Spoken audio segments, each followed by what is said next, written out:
Breaking news. Youths burn Fulani settlement in Oyo. Hello, my people. People are beginning to rise up and take the bull by the horn.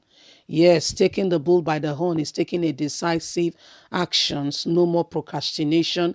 No more saying tomorrow, tomorrow, and never getting there. No more flaunting what you could have done immediately to ensure that you get that settled, done, and dusted, and move on to the next. What is happening now is that youths in Oyo State have, taken things into their hands and have said, you know what, enough of this nonsense.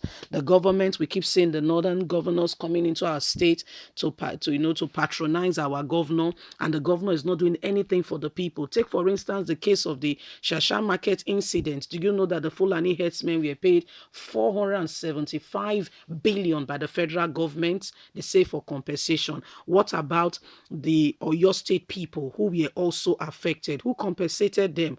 Who looked out for them? These are questions we should be asking ourselves. You are compensating this other group, no problem with that. What about the people of the land who were also manhandled? Property, lives destroyed forever. What can we do about that? What did Sheyi Makinde do to ensure that these people were not also church changed? Anyway, the youth have taken this decision. Don't forget to give us a thumbs up, subscribe if this is your first time. Thank you so much. Youths burn down Fulani herdsmen settlement in Oyo. Youths burned down Fulani herdsmen settlement in Saki to protest killing of farmer tied to them. Tied to the which they did by tying the farmer to the tree. Sahara Reporters has reported the victim was tied to a tree before being hacked to death. Can you imagine? See the level of wickedness. Residents of the Saki and other communities in Oke-Ogun area of Oyo State now live in perpetual tension following the alleged killing of a former suspected Fulani herdsman at Oke-Orogun village in Saki West local government area. According to information gathered, the victim was tied to a tree before being hacked to death. But the state police command said it was a case of armed robbery. This is how they lie, they twist, and they make people, they just misdirect the narrative. They tied this man to the tree for being a farmer. They tied him, so it was intentional. These are gruesome killers. These are wicked set of people. Our government is doing nothing about it to ensure safety of our citizens. They tied him first of all to a tree, and they hacked him to death. Can you imagine?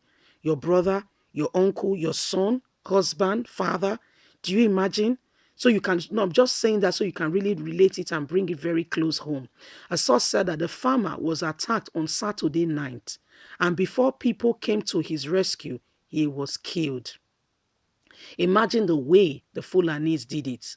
And so the youth of the town went straight to the Fulani settlement. They live like in a colony. They live like, together, not proper building anyway, made with thatches and the rest because they don't want to pay. Very stingy, greedy set of people. They want to take people for a ride. They come to a place, they go straight to the farm or to the land, to the forest, like it's nobody's property. They just walk in, nobody asking them any question. They walk in without any recourse to, asking proper question, going about and saying, please, we are here, reporting themselves. And, like for instance, if you go to a place like, in Edo, if you go to the Great Benin Kingdom, you are somebody who is well-meaning. It is mandatory that you go to, the palace of the Oba of Benin to pay like homage, but also to announce that you are in his land. This is why you are here. This is what you're coming to do.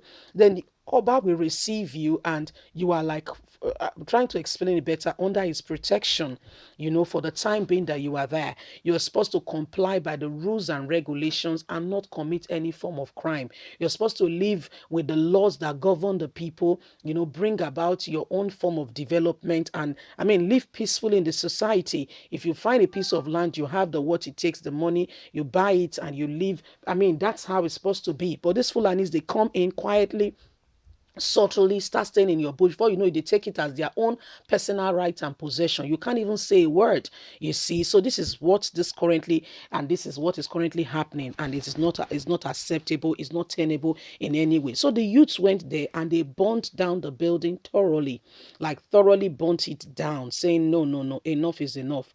We ain't going to allow this. We're not going to let this slide. We're not going to let it happen. They burnt it down, my people. This is what is currently happening, and it's about time we all speak up and say the truth as it is. Yeah, we say the truth as it is, because we cannot be silenced in the face of what is currently going on. So the youth have taken it upon themselves and said, no, no, no, no, not again, not anymore. We're not going to allow this. We're not going to allow this. And they've taken it upon themselves. They've done this, and they've ensured, that this comes to an end. They burnt down the Fulani settlement in that Saki area to ensure that they don't even have a place to stay, so that they cannot congregate again and begin to commit these crimes and atrocities and begin to, affect the nation, affect Nigeria as it were.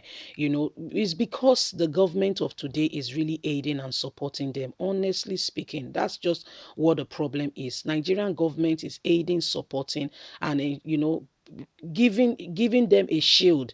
And funny enough, it's not like they were doing something right and people are oppressing them, or they are going about their lawful duty. I mean, in time past, it was never like this. Never, never in a million years like this. Never. In time past, you see the Fulani herdsmen, you're comfortable. You walk past, you say Namuni, you greet them, they greet you. Everybody goes their way. I mean, it's a win-win. They leave, they come during some months, they come to feed their cattle, they finish, they go back. You see them again and say, where's your brother? I say he has gone back, and everybody lives in peace.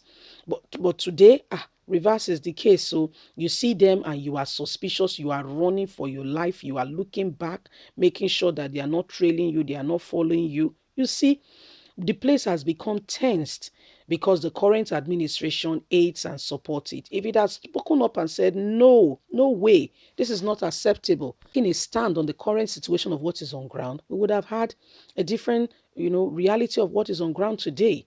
Anyway, guys, what do you think? Please leave us a comment. Don't forget to please like us, share, subscribe.